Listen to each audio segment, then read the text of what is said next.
And with us, we have Jozef Hrabina, geopolitical risk advisor, geopolitics. Good evening, sir. Thank you for joining us. Good evening to Warsaw.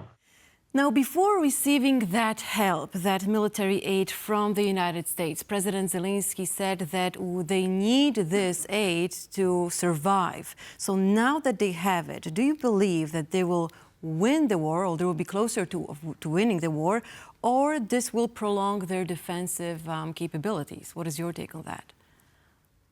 I would definitely say that we should talk about defensive or bolstering defensive capabilities of Ukraine. Ukraine is standing against a much stronger opponent, and this help is necessary to its survival. Upgrading it to winning the war would take much more efforts, I'm afraid. However, we see that Ukraine really needed this help. I think it's a little too late, but I'm happy that it came through, because this is an existential conflict for the entire Europe. And with that, I'm going to cut it. Yeah, I mean, existential indeed. I mean, this is what we keep hearing from a lot of politicians, if that's Mr. Stoltenberg, if that's from the European Union, from other European leaders as well. Also, I mean, let's not jump too far and say, well, look, I mean, this is winning the war. I mean, that's, of course, the outcome that Ukrainians desire, much of Europe is desiring at this point in time. But looking also at these numbers, because we did lose a lot of time, right? If we look at, this was back in October when this was on the floor, this was frozen in the United States. We thought that Europe might step in to help out and maybe lead a little bit. And I think we kind of also looked at that. So what can we learn out of these 6 months of how both the US, let's say, was entangled in this political struggle, and how Europe tried to step in? What are the lessons out of all these months since October in this?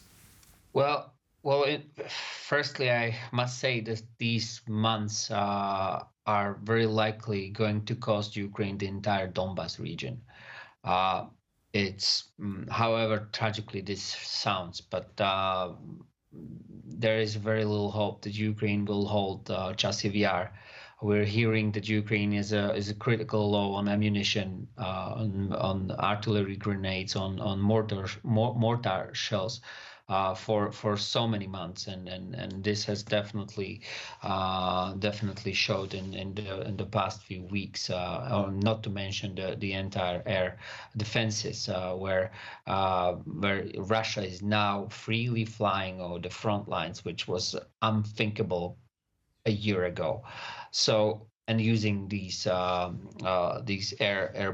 bombs that are so frightening on the front lines.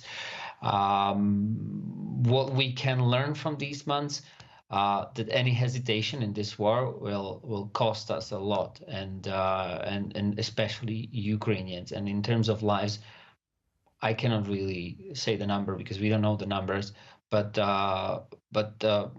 any hesitation is now really threatening survival of Ukraine, and threatening the future of the entire continental Europe. So I think this is what we should learn from this, but also we should learn that the strategizing around the help should be a long-term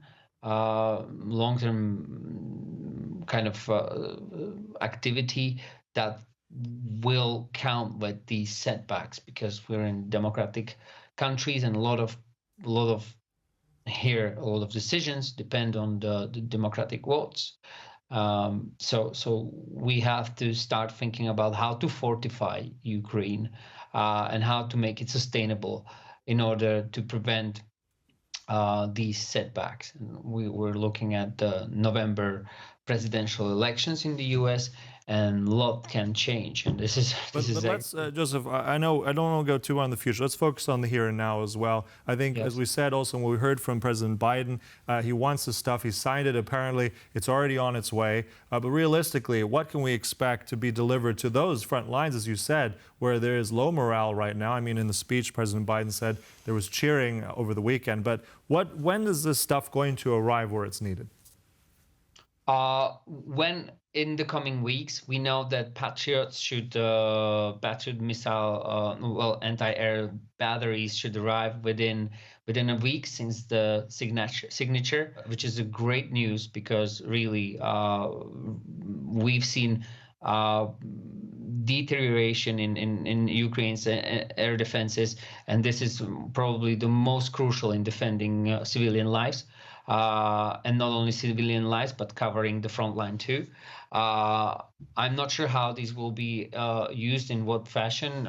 This is a secretive information, but this is the first and most important news. Second, ammunition rounds. We've heard that the Czech Republic has purchased, I think, 500,000 ammunition, artillery grenades for Ukraine, which is another great news. And I think this should be delivered within a month. But it also means that some of the equipment is stored in Europe. Yes. So it's going to be delivered soon, right? I mean, within days. Mm-hmm. Well, this is not how military logistic works. You need to pack it, you need to label it, you need to send it, then you need to send it to the right unit. Then the unit needs to unpack it, test it, service it before they use it. So this is not a day's. I mean, we don't count this in days. We count it in weeks, unfortunately. Okay. And also, I think it's probably interesting to, if we look at the breakdown we just had from one of our colleagues, of the numbers breaking down to a lot of that is replenishing U.S. stock, which doesn't necessarily mean it will be sent to Ukraine.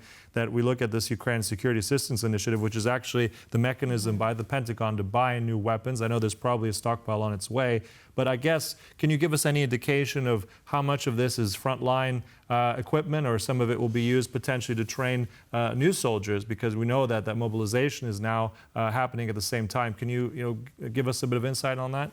This is a great question. I have just returned from Kyiv, and I talked to many soldiers, and the situation in stockpiles is so bad that they are asking one big question, with what we're going to train these soldiers. So I have no idea how much of the current aid will be used in training, but I assume a lot of it. The second question that comes in mind, Ukraine needs soldiers at the front lines right now. So what and how long they will train their soldiers? This is another big question. So maybe they won't use as much training ammunition, but there is another risk of sending untrained soldiers or poorly trained soldiers to the front lines. I hope that they will solve this issue. I think they're working on it right now. Well, they're working on actually bringing men back from Europe and from the whole entire world to help Ukraine. Jozef, I just want to ask you one last question. We have time for it.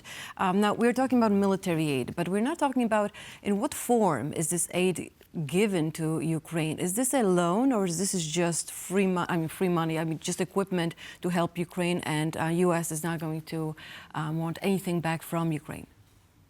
It's divided. It's divided. Some of that is loans. It's Ukraine will pay back after the war. There's a big discussion about how Ukraine is going to pay for it. There is, I think, U.S. has just passed historically confiscation of Russian assets and repurposing of Russian assets.